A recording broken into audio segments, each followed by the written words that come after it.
Assalamualaikum warahmatullahi wabarakatuh.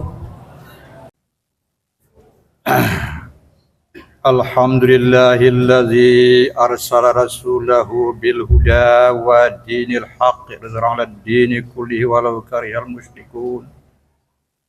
Asyhadu an la ilaha illallah wahdahu la syarikalah wa asyhadu anna Muhammadan abduhu wa rasuluh la nabiyya ba'dah.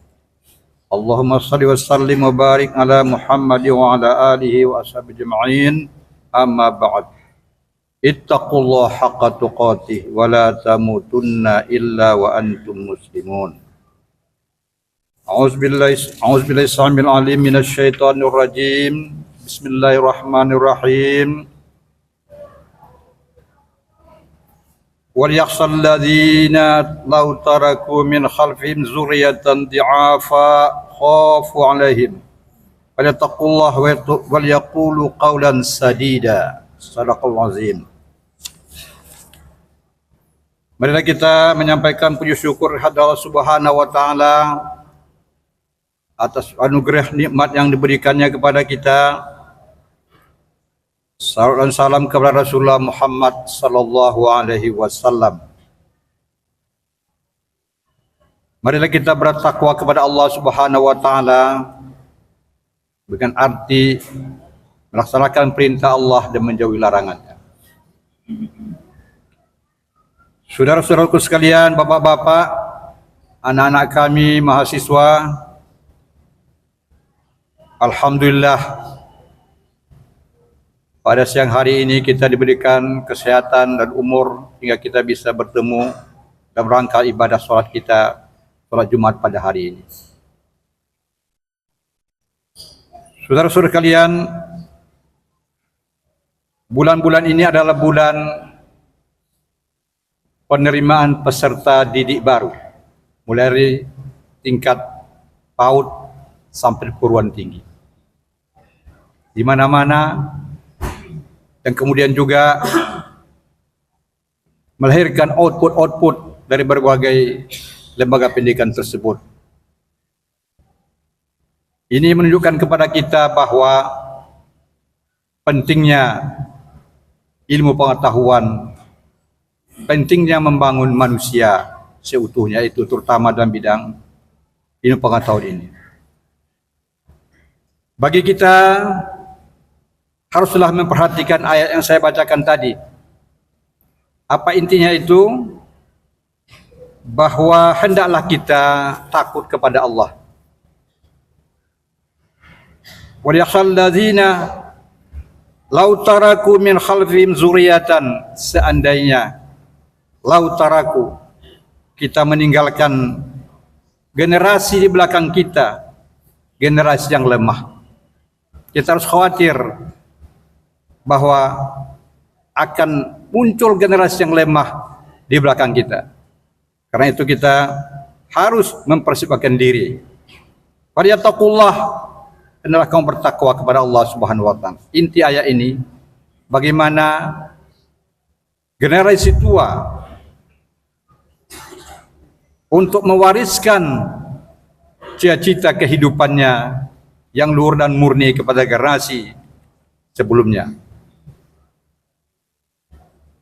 Karena kelemahan itu bermula daripada ketidakaktifan transformasi, baik transformasi itu transformasi knowledge, pengetahuan, maupun transformasi values, nilai-nilai kepada generasi sebelumnya itu. Oleh karena itu salah satu yang dianjurkan kepada kita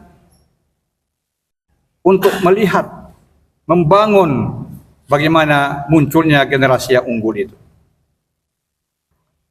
Perguruan tinggi, sekolah-sekolah adalah merupakan produk daripada itu. Dan kita juga mengetahui bahwa pengetahuan adalah induk daripada puncak peradaban, dan dia akan melahirkan juga peradaban lainnya.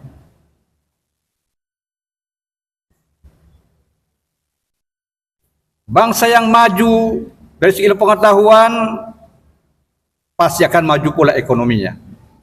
akan maju pula, akan kuat pula politiknya, akan maju pula sosial masyarakatnya. Karena itulah maka pertama sekali yang diribut oleh kaum muslimin pada awal pertumbuhan Islam, pada masa Khulafaur Rasyidin, Bani Umayyah, Abbasiyah dan seterusnya adalah merebut ilmu pengetahuan. Ketika futuhat terjadi, futuhat itu adalah penaklukan daerah-daerah.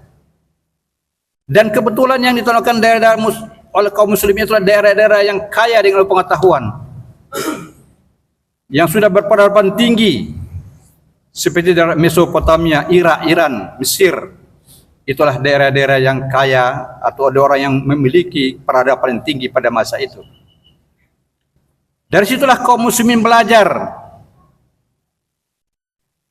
mengambil berbagai macam pengetahuan yang ada yang tumbuh pada masa ketika itu. Kenapa ini menjadi daerah-daerah yang sangat maju dalam bidang peradaban? Karena Alexander yang Agung menaklukkan daerah ini tidak hanya membawa pasukan, tapi juga membawa ilmuwan dan filosof. 300 tahun sebelum Masehi, berarti 1000 tahun sebelum kelahiran Nabi Muhammad, hampir 1000 tahun sebelum kelahiran Muhammad, bahwa sudah ada daerah ini, daerah-daerah yang maju sekali dari bidang pengetahuan. Dan ketika wafat Nabi diganti oleh Khulafaur Rasyidin, ya, maka daerah-daerah ini menjadi daerah taklukan kaum muslimin. Dan daerah itu menjadi sumber pengetahuan bagi kaum muslimin. Maka diterjemahkanlah kitab-kitab, buku-buku, segala macam bentuk ilmu pengetahuan, terutama filosof, filsafat. Karena filsafat itu adalah the mother of science, ilmu dari pengetahuan. Nah, dari situlah maka timbul sains dalam Islam. Ini pertama sekali. Nah, ketika sains atau pengetahuan itu redup di kalangan Islam, maka semuanya pun redup. Di abad ke-13, 14, 15 mulailah redup ilmu pengetahuan di dunia Islam. Maka semuanya pun redup. Redup dalam bidang politiknya, redup dalam bidang ekonominya, redup dalam bidang sosialnya. Begitulah peran ilmu pengetahuan itu. Nah, begitu juga ketika Barat mulai maju. Dari mana sumber kemajuan Barat itu?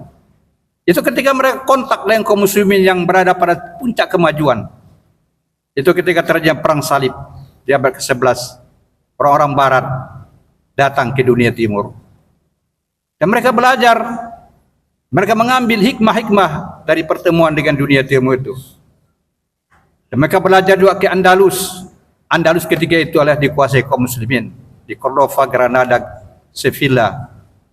Ini lahir universitas terbesar pada masa itu.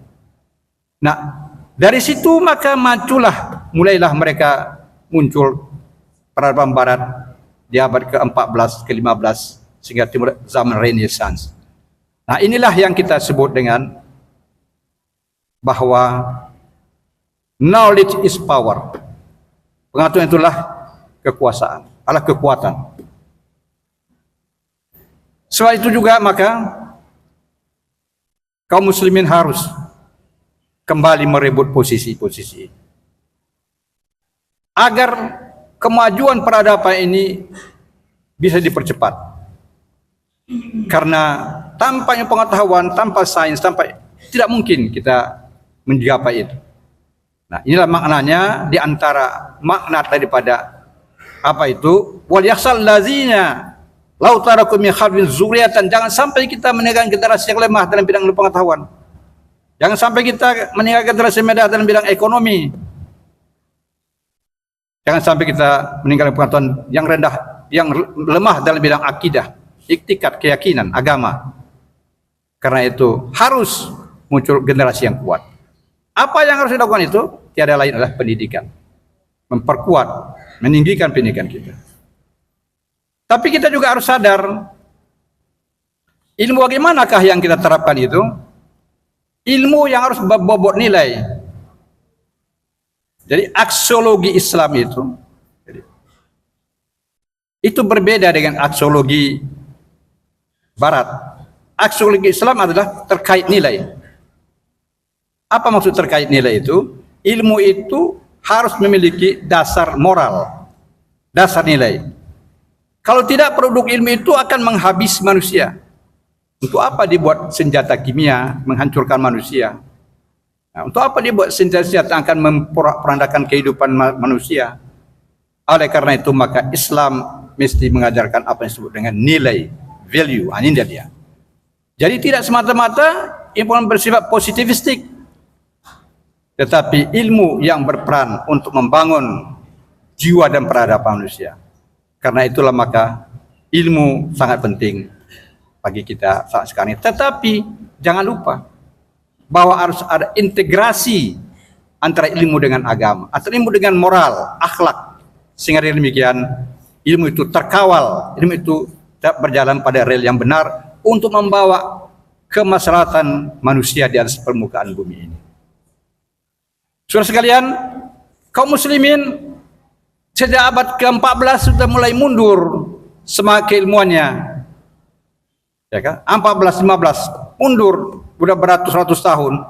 Sebab mundur itu maka berpengaruh besar kepada peradaban Islam, berpengaruh besar kepada ekonominya, berpengaruh besar kepada politiknya, berpengaruh besar kepada sosialnya. Lihatlah, sejak abad ke-16 kaum muslimin dijajah karena tidak punya kekuatan power lagi.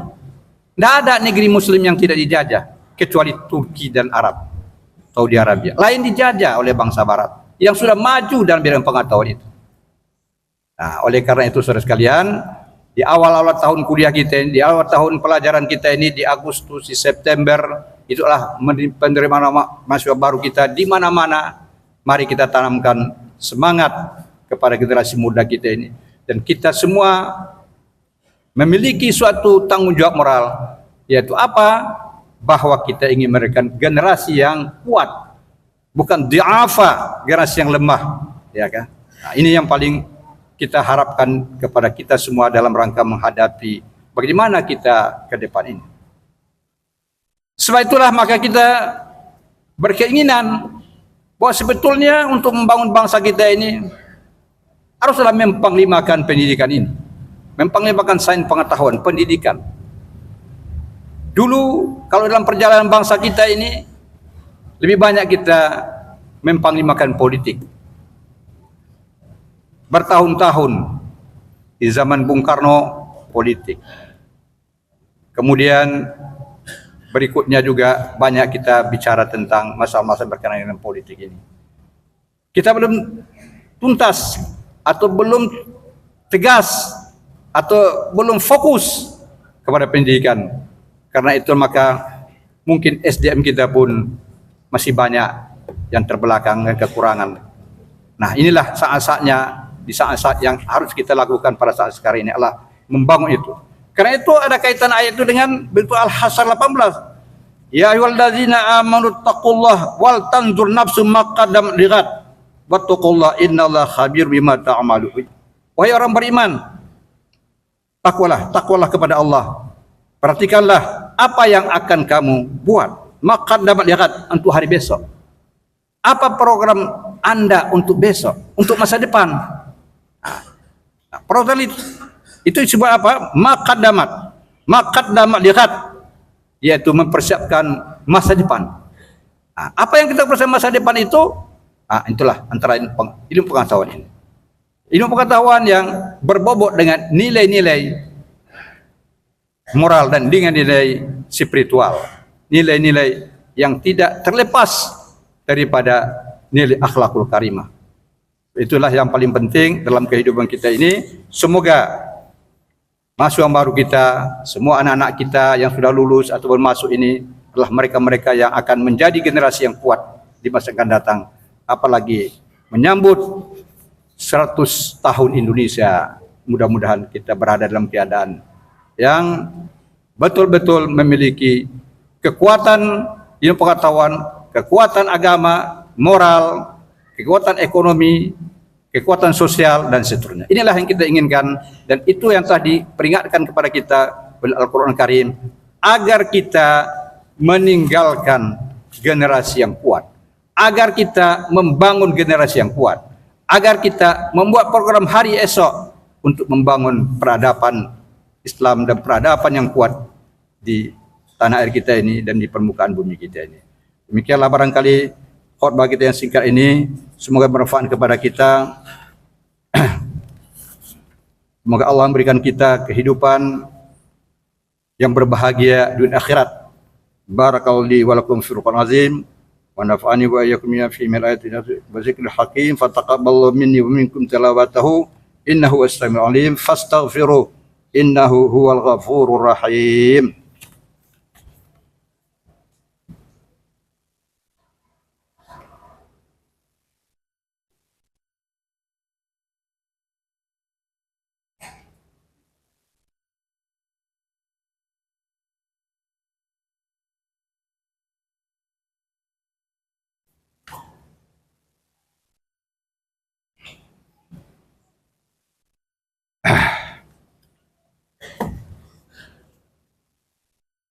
Alhamdulillazi arsala rasulahu bil huda wa dinil haq liyudhhirahu 'alad dini kullihi walau karihal musyrikun.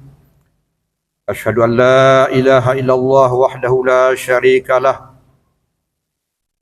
wa asyhadu anna Muhammadan abduhu wa rasuluhu la nabiyya ba'dah. Amma ba'd fa ya ibadallah usikum wa iyyabi taqwallah faqad fazal muttaqun.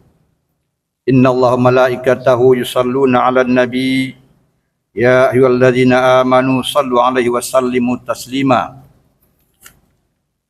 Allahumma salli ala Muhammad wa ala ali Muhammad kama sallaita ala Ibrahim wa ala ali Ibrahim wa barik ala Muhammad wa ala ali Muhammad kama barakta ala Ibrahim wa ala ali Ibrahim fil alamin innaka Hamidum Majid.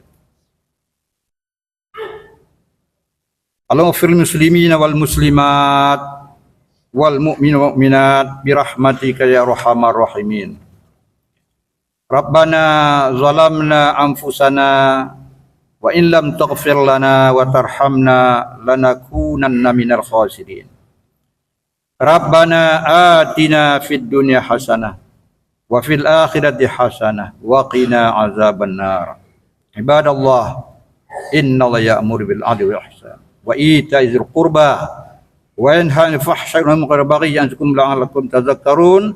Fazkurullaha yazkurukum wa la dzikrullahi akbar.